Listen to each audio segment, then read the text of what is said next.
Now let's bring it back to our JSE listed companies and start with AECI. That is an abbreviation for African Explosives and Chemical Industries. AECI, it came about in the Gauteng area long before it was called Gauteng to support the mining industry. It is a major player in explosives and flocculants, which are products that are used to refine, for example, platinum. It's been going global though recently. It's operative in Brazil, it's in Indonesia, it's got businesses elsewhere, and as I said before, it's got a multi-focus, but really mining is its major sector. Market capitalization, 12.7 billion rand. So you can see we've come down by a number of big steps in terms of scale. Price earnings ratio 16.88, dividend yield 3.76.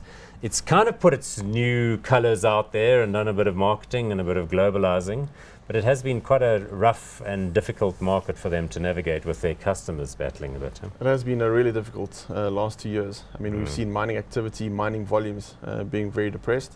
Commodity prices are still under pressure. So what we're seeing is no new capex. We're not seeing any big mines being developed.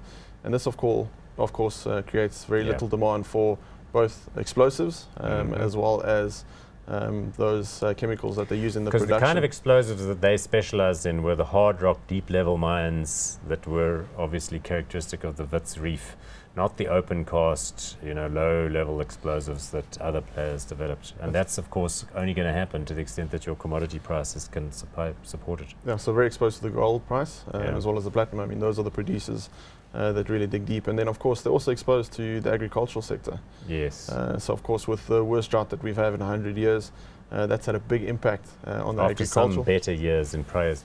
Let's have a look at the chart of AECI, because you'll see that it's done its up and downing there. It also had an interesting wrinkle, and that is that in 2013 and around, it offloaded some property assets which it had in the Modderfontein area and also in the Strand area.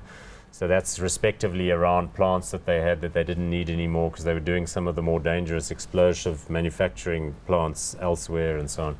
So that gave them a little bit of a lift, but I think that's sort of ebbed now because they sold the Modderfontein land, I think, and I don't know about the Strand one, but that's sort of through the numbers now. Yeah, so they've sold that. A large part of that land went to the city of Cape Town. So I think they still have about 216 hectares available in Modderfontein. So I think what they are trying to do is hold on to that land until the Chinese consortium starts developing it. Yes. So we had that nice kicker, but of course now it's really down to how the mining sector and the agricultural sector performs. Okay, hot or not? I'm not hot, Paul. Not hot.